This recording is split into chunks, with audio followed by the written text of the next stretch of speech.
Hello everyone, welcome back to advice brain. अगर आप business करते हो या करना चाहते हो तो जीएसटी समझना बहुत जरूरी है। और अगर आपको जीएसटी डिफिकल्ट लगता है तो टेंशन लेने की बिल्कुल जरूरत नहीं। हम आपको सिंपल और इजी लैंग्वेज में जीएसटी के बारे में बताएंगे। अगर अभी तक आपने एडवाइस ब्रेन को सब्सक्राइब नहीं किया तो जल्दी से सब्सक्राइब कर लो, क्योंकि ये है हमारी जीएसटी की स्पेशल सीरीज जिसमें हम डेली 3 वीडियोस लेकर आते हैं। और आज के वीडियो में हम बात करने वाले हैं सेक्शन 7 ऑफ जीएसटी, जिसमें हम कवर करेंगे कॉन्सेप्ट ऑफ सप्लाई। अगर आपने हमारी प्रीवियस वीडियोस नहीं देखी हैं तो जरूर चेक करो। तो चलिए बिना टाइम वेस्ट किए शुरू करते हैं, और वीडियो को लास्ट तक जरूर देखना ताकि आपको सब कुछ अच्छे से समझ आए।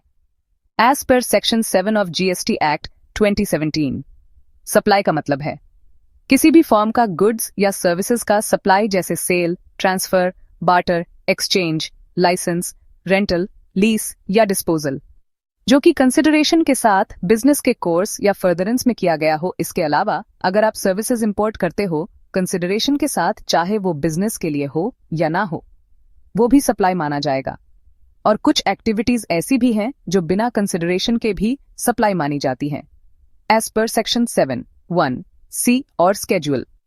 सबसे पहले बात करते हैं वो सप्लाई जिसमें कंसिडरेशन हो और वो बिजनेस के कोर्स फर्दरेंस में की गई हो।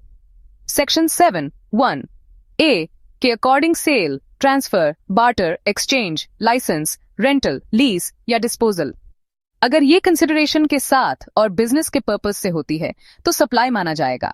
अब बात करते हैं एक इंपॉर्टेंट एक्सेप्शन। सेक्शन 7(1) बी के अकॉर्डिंग अगर आप सर्विसेज इंपोर्ट करते हो विद कंसिडरेशन, चाहे वो बिजनेस के पर्पस के लिए हो या नहीं, तो वो भी सप्लाई के अंडर आता है। ये एक एक्सेप्शन है जहां बिजनेस से रिलेशन होना जरूरी नहीं होता। अब बात करते हैं वो केसेस जहां सप्लाई बिना कंसिडरेशन के भी कंसिडर होता है। As per section 7(1) C and schedule I. 1. Permanent transfer और डिस्पोजल ऑफ बिजनेस एसेट्स जिनके ऊपर इनपुट टैक्स क्रेडिट लिया गया हो। 2.